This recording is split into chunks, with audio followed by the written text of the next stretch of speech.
A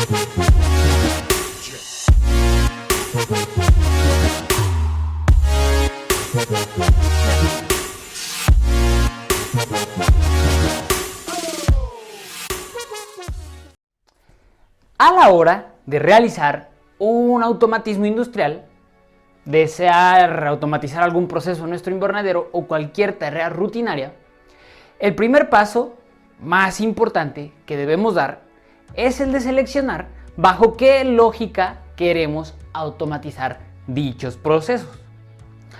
En función de la lógica seleccionada, los automatismos se pueden clasificar en dos tipos. Los primeros son aquellos automatismos programables y los segundos los automatismos cableados.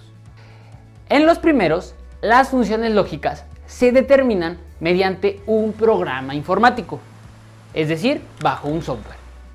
Y en los segundos, las funciones lógicas se determinan mediante la conexión de cables eléctricos o elementos físicos, que también se podría decir que es el hardware. El objetivo de esta sesión es que tú seas capaz de comprender los automatismos bajo lógica cableada, cómo se configuran, en qué casos se implementan y cuáles son sus elementos principales que los componen.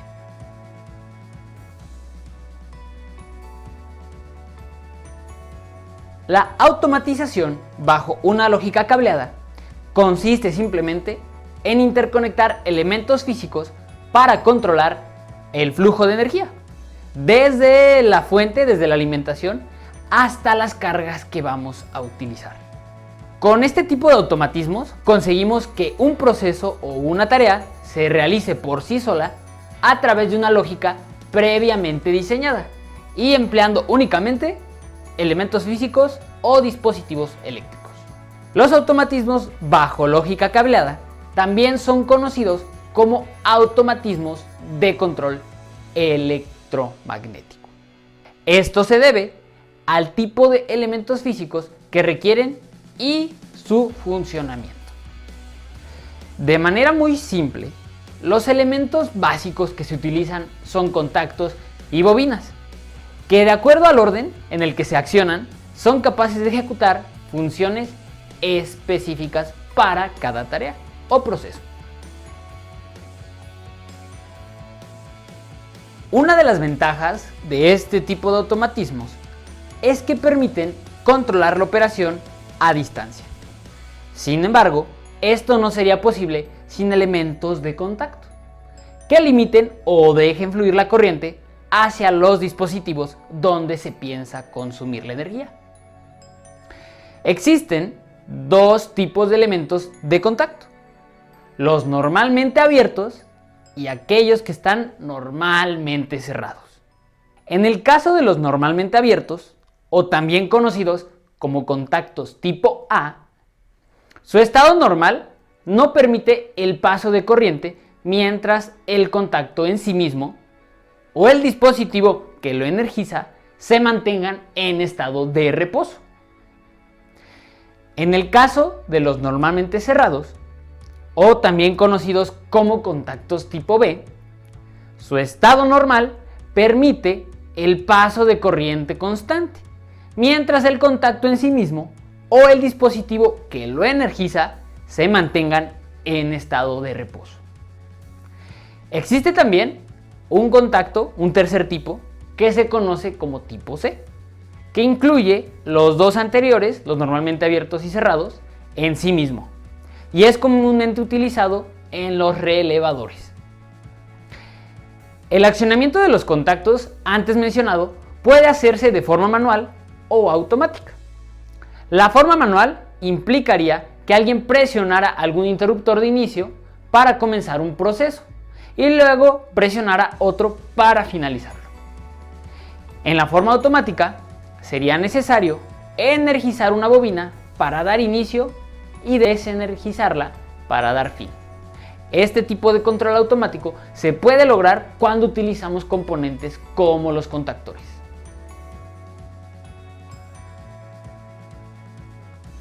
Imagina por un momento que deseas hacer funcionar una bomba de agua que se encuentra a 100 metros de distancia desde donde estás tú.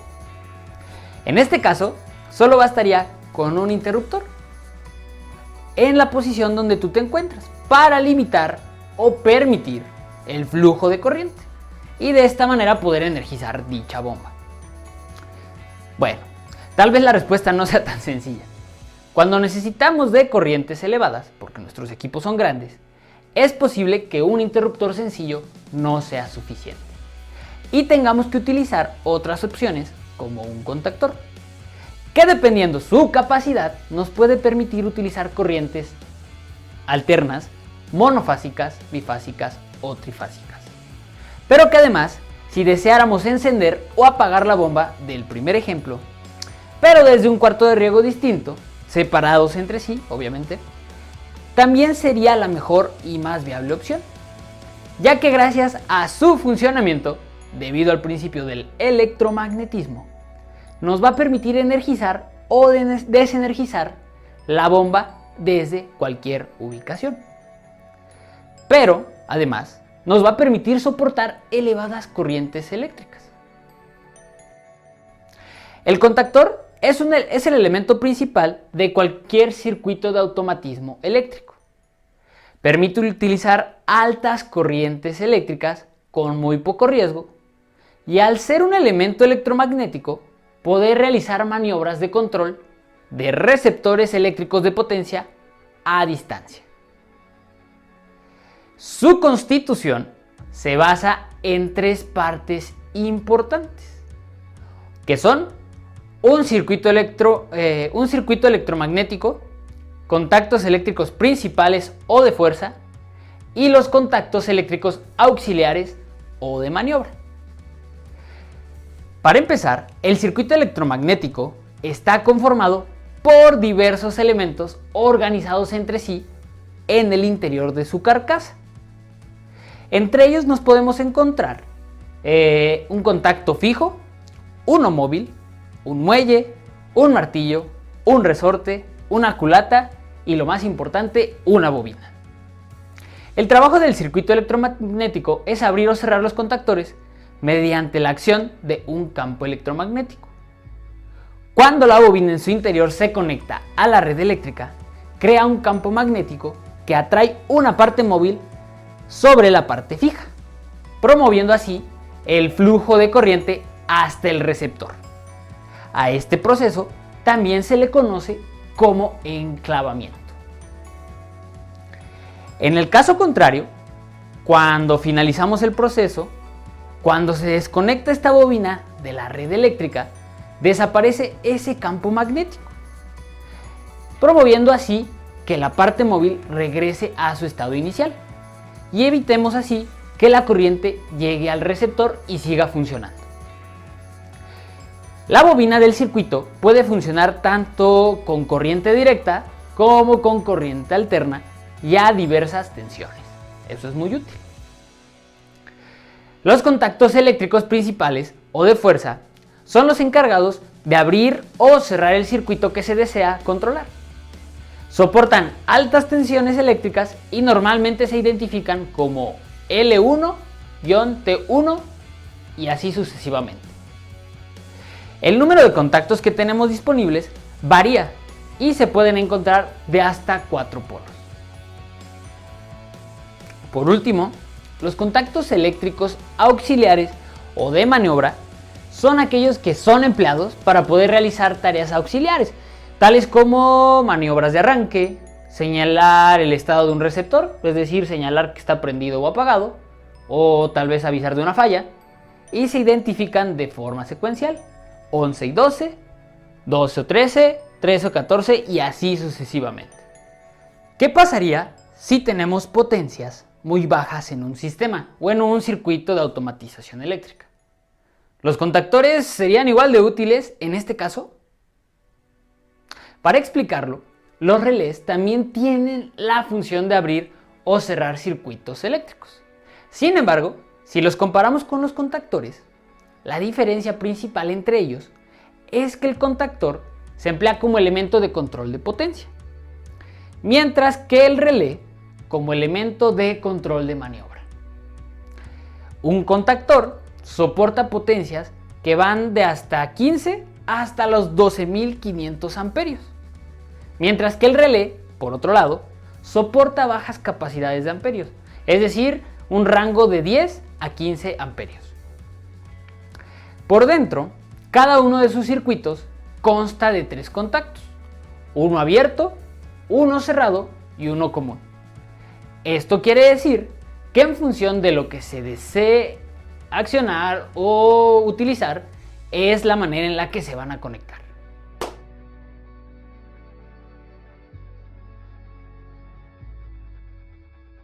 Anteriormente mencionamos ya que en función del orden en el que se acciona algún contacto y las bobinas de algún circuito, es posible ejecutar tareas diferentes y específicas.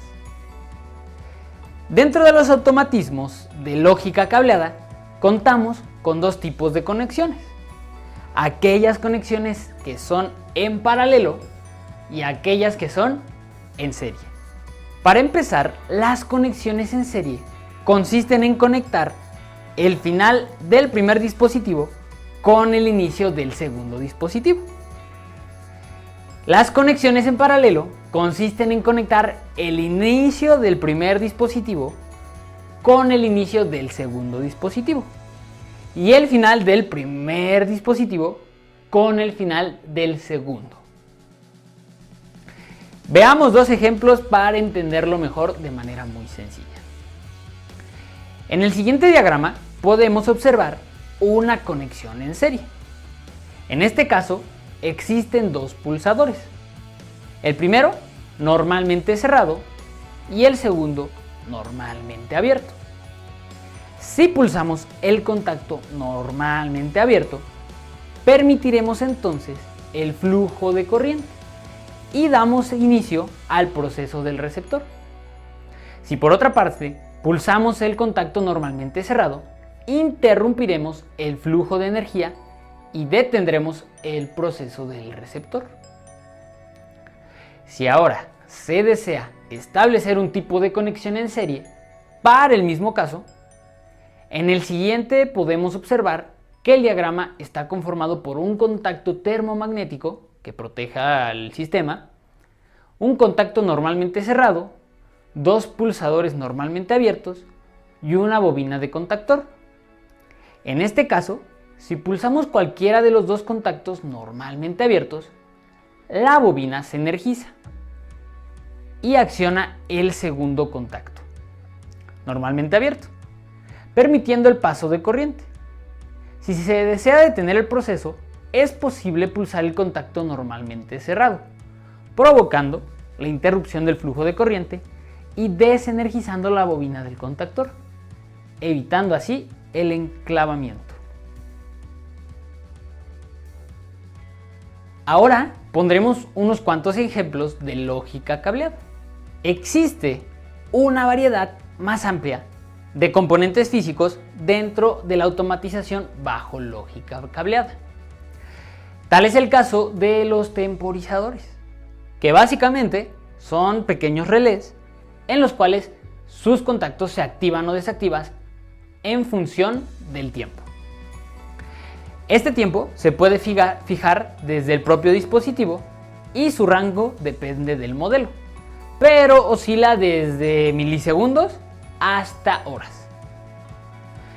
Cuando decimos que es posible automatizar alguna actividad sin necesidad de software y únicamente organizando componentes físicos, el temporizador se convierte en una herramienta muy útil.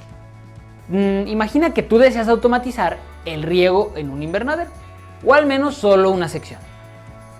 Organizar un circuito de cierta manera puede ayudarnos con esta tarea que podría volverse un poco rutinaria.